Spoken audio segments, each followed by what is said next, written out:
जय हिंद प्यारे साथियों, स्वागत है आपका आपके YouTube channel Intezaar study point पर। दोस्तों आज मैं कराऊंगा आप लोगों को SSC GD special test RWA 15 मई का सॉल्यूशन विद शॉर्ट ट्रिक। ठीक है, तो स्टार्ट करते हैं। पहला क्वेश्चन नंबर 1, 52, 78 और 156 का एलसीएम क्या होगा। दोस्त, एलसीएम का मतलब होता है लिस्ट कॉमन मल्टीपल। क्या होता है? लिस्ट कॉमन मल्टीपल, अर्थात सबसे छोटा मल्टीपल। जो संख्या हम लोगों को दी रखी है 52, 78, 156, हमें ऑप्शन में से ऐसी संख्या लेनी है, वो भी लिस्ट लेनी है सबसे छोटी, जो इन तीनों से कट जाए। ठीक है, इन तीनों से कट जाए ऐसी संख्या। मैंने सबसे छोटी संख्या मान ली 156। क्या 52 से 156 कटता है? बिल्कुल कटता है। 78 से कटता है? 78 दूनी 156 बिल्कुल कटता है। और 156 निकल 156, तो 156 ऐसी संख्या है जो हमारी तीनों से कट जाएगी। ठीक है, तो दोस्त आंसर हो जाएगा 156। आगे चलते हैं। क्वेश्चन नंबर 2, तीन संख्याओं का अनुपात 24, 25, 26 है और उनका योगफल 2700 है। तीनों संख्याओं में दूसरी संख्या ज्ञात कीजिए। दोस्त, दूसरी संख्या आंसर जो भी होगा 25 का मल्टीपल और दूसरी संख्या का मल्टीपल होगा। ठीक है, ये आंसर नहीं हो सकता, ये आंसर नहीं हो सकता, तो मैं दो ऑप्शनों में फंस गया यहाँ पर। तो मैं इसको बेसिक से बनाता हूँ। यह है 2700 तीनों संख्याओं का योग। 26 और 24 कितना होता है? 26 24 होता है 50, और 50 और 25 कितना होता है? 75।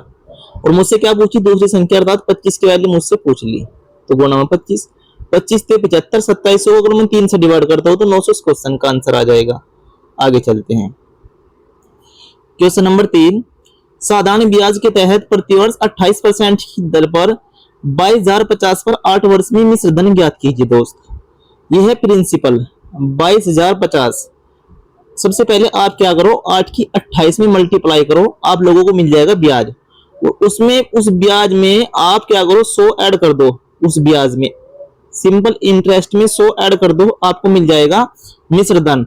और जब आपको मिश्र धन मिल जाएगा, आप उसकी मल्टीप्लाई करोगे यहाँ पे। ठीक है, तो उसके बाद आप लोगों को क्या मिलेगा? 5 और 2 7 और 2 9, 9 का मल्टीपल आप चेक कर लो, आंसर आ जाएगा। ये ऑप्शन 9 का मल्टीपल नहीं, ये ऑप्शन 9 का मल्टीपल नहीं, ये ऑप्शन 9 का मल्टीपल नहीं, एक ही ऑप्शन 9 का मल्टीपल है। तो इस तरीके से करते हैं दोस्त। आगे चलते हैं। विपरीत दिशाओं में चल रही दो ट्रेनें 30 सेकंड 20 सेकंड में एक खंबे को पार करती है, 25 सेकंड में एक दूसरे को पार करती है, उनकी गति का अनुपात क्या होगा? डायरेक्ट एलिगेशन दिखाई दे रहा है, आप लोगों को एलिगेशन लगा दो।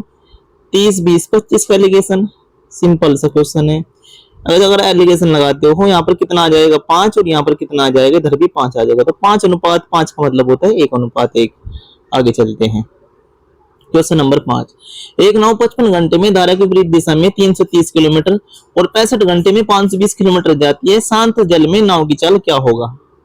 सबसे पहले आप इसकी धारा की विपरीत दिशा में निकाल दो। 5 6 30 कितना आ गया यहाँ पे? 6 घंटे।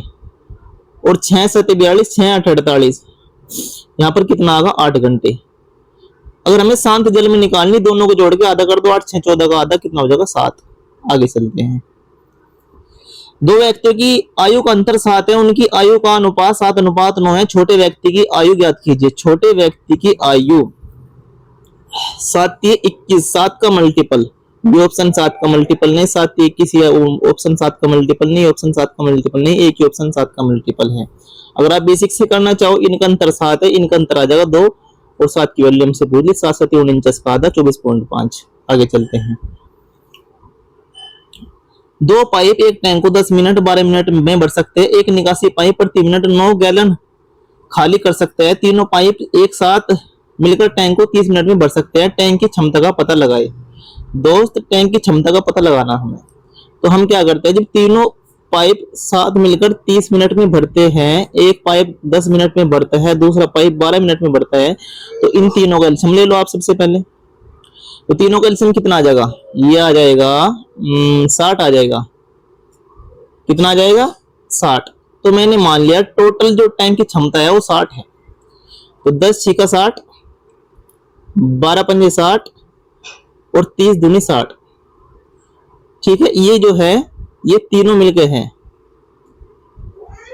30 दूनी 60। तो 6 5 11, और ये जो है ये एक निकासी पाइप प्रति मिनट 9 गैलन खाली कर सकता है और तीनों पाइप साथ मिलकर 30 मिनट में बढ़ते हैं। ठीक है, तो तीनों पाइप यहाँ पर कितने मिनट में बढ़ रहे हैं? 30 दूनी 2 मिनट में। तो खाली कौन कर रहा? 9 वाला। तो 6 में से 5 गए, कितने बच गए? 11। तो 11 में से 9 गए 2। तो खाली कौन कर रहा? 9 वाला। तो टैंक की क्षमता कितनी आ जाएगी? 60। आगे चलते हैं। तीन निरंतर संख्याओं का जोड़ सदस्य है, इन तीनों संख्याओं में अधिकतम संख्या ज्ञात कीजिए। सबसे पहला आप मिडिल नंबर निकालो 3 से काट के, कितना आ गया? 29 मिडिल नंबर। ये क्या है? 29। तो एक संख्या कितनी है? 28 और इससे बड़ी कितनी है? 30। ठीक है, और इनका योग कितना दे रखा हमें? 87। तो क्या पूछा? बड़ी संख्या 30, आंसर आ जाएगा। आगे चलते हैं। क्वेश्चन नंबर 9 बेसिक सवाल है। सबसे पहले आप लोग क्या करो इस सवाल में, ए का मान 5 है तो 5 पंजे 25, बी का मान 7 है 25 7 32। 32 कहां दिखाई दे रहा है? ये दिखाई दे रहा। आगे चलते हैं। 30% की छूट के बाद टेबल का विक्रय मूल्य 26,600 है। यदि क्रय मूल्य अंकित मूल्य का 70% है तो क्रय मूल्य कितना है? क्वेश्चन में बोला क्रय मूल्य अंकित मूल्य का 70% है। आंसर जो भी होगा 7 का मल्टीपल होगा। ये ऑप्शन 7 का मल्टीपल है। 7 1 की 7 8 56। 7 1 से ऑप्शन 7 का मल्टीपल नहीं, ये ऑप्शन 7 का मल्टीपल नहीं, और ये ऑप्शन भी 7 का मल्टीपल नहीं है। आगे चलते हैं। A car takes 3 hours cover a distance of 180 kilometre if that distance is cover। यहाँ से थोड़ा डाटा कटा हुआ है, ये 2 सही 1/2। अगर कार 2.5 घंटे में कवर करती है तो उसकी चाल बताइए। तो 180 को डिवाइड कर दो 2.5 से। 2 सही 1/2 का मतलब होता है 5/2। 2 चले जाएगा ऊपर, 5 से कटा 36, 36 दूनी 72। क्वेश्चन का आंसर होगा भाई। आगे चलते हैं। एक नाव 60 घंटे में 300 किलोमीटर धारा की विपरीत दिशा में और 60 घंटे में 540 किलोमीटर धारा की दिशा में जाती है। शांत जल में नाव की चाल क्या कीजिए। सबसे पहले आप धारा की विपरीत दिशा में 6 पंजे 30, 5 घंटे लगा दिए, और 6 9 54 या 9 घंटे लगा दिए धारा की दिशा में। शांत जल में पूछा तो दोनों को जोड़ के आधा कर दो। 9 5 14 का आधा 7। आगे चलते हैं। उस समलंब चतुर्भुज का क्षेत्रफल ज्ञात कीजिए जिसकी समांतर भुजाओं का योगफल 186 सेंटीमीटर है। उनके बीच की दूरी 93 सेंटीमीटर है। हमें निकालना एरिया। तो एरिया बराबर हो रहा है 1/2 समांतर भुजाओं का योग वो गुना बीच की दूरी। 2 से कट्टा 9, 2 3 6, 3 की 3 में मल्टीप्लाई करी 3 3 9, इकाई अंक आ जाएगा 9। एक ही ऑप्शन में दिखाई दे रहा। आगे चलते हैं। क्वेश्चन नंबर 14 पदों का औसत 260 है। 14 पदों का औसत 260 है। 12 पदों का औसत 250 है। 12 पदों का औसत कितना है? 250। शेष 2 पद बताने कि कितना अंतर है मेरे भाई? -10 का अंतर है। कितने का अंतर है? -10 का अंतर है। तो 12 की 10 में मल्टीप्लाई करें, 12 दाम 120। कितना है? 120। ये है माइनस का 120। इसको बांटना किसमें? 2 में, तो कितना आ जाएगा? 60। ये माइनस का 60 है, तो बैलेंस करने के लिए एवरेज को 260 में जोड़ देंगे तो कितना आ जाएगा? 320। आगे चलते हैं। 48 रुपए का 16 से 2/3% का 0.25। देखो दोस्त, ये जो परसेंटेज है इस परसेंटेज से 2 जीरो हट गई। ठीक है, और 25 को लिख सकते हैं हम 1/4। कितना? 1/4। और 16 से 2/3 का मतलब होता है 1/6। और 6 चौक 24, 24 दूनी 48। इस क्वेश्चन का आंसर होगा 2 रुपए। आगे चलते हैं। प्रश्नवाचक चिन्ह के स्थान पर क्या आएगा? सबसे पहले 19 दूनी 38 बचेगा कितना मेरे भाई? 1 19 का 19 प्लस 11 चौक 44 और 11 99। 49 और 21 कितना होता है? 70। आगे चलते हैं। बी और सी एक काम को 40 दिन में करते हैं, ए बी सी 20 दिन में करते हैं। ए अकेला कितने दिन में करेगा? ऊपर गुणा नीचे माइनस। 40 गुणे 20, 40 में से 20 गए, कितने बचेंगे? 20। और 20 से 20 काट दो मेरे भाई, 40। इस क्वेश्चन का आंसर आ जाएगा। नेक्स्ट, 16,536 के मूल्य पर एक घड़ी बेचकर एक आदमी को 22% की हानि होती है। घड़ी का क्रय मूल्य ज्ञात कीजिए। मेरे भाई सेलिंग प्राइस हम लोगों को दे रखा 16,536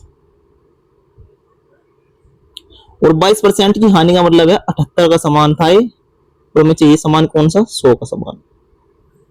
ठीक है, बाद में आएगा 2 जीरो और इकाई अंक होगा 6। बाद में 2 जीरो सभी के दिखाई दे रहा मुझे, और मैं अगर 8 की मल्टीप्लाई 2 में करता हूं तो सभी में दिखाई दे रहा है मुझे इकाई अंक 2। इसे करने का तरीका क्या होगा, बस बेसिक ही होगा, काटना पीटना पड़ेगा। 6 से काट दो, 6 गुनी 6 36 18, 6 दूनी 12, बच गए 4, 6 7 42, बच गए 3, 6 5 30 और 6 चंग 36।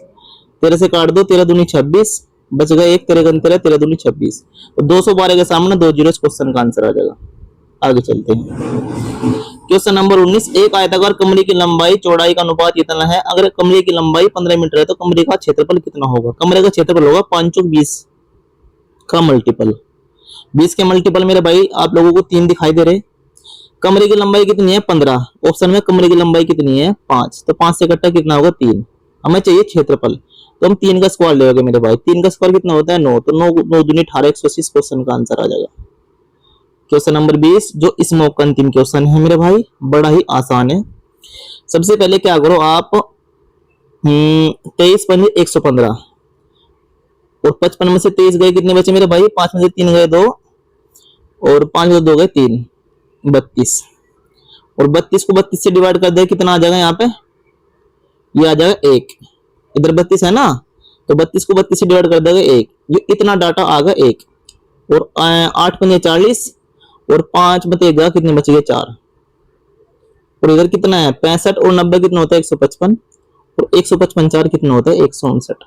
तो दोस्त इस तरीके से मैंने आप लोगों को 11 मिनट 30 सेकंड में मैंने आप लोगों को 20 क्वेश्चन करके दिखाए। यही एग्जाम में अप्रोच लगानी होती है एग्जाम को सोल्व करने के लिए। ठीक है, आप लोगों को वीडियो कैसे लगी कमेंट में जरूर बताइए मेरे भाई। धन्यवाद।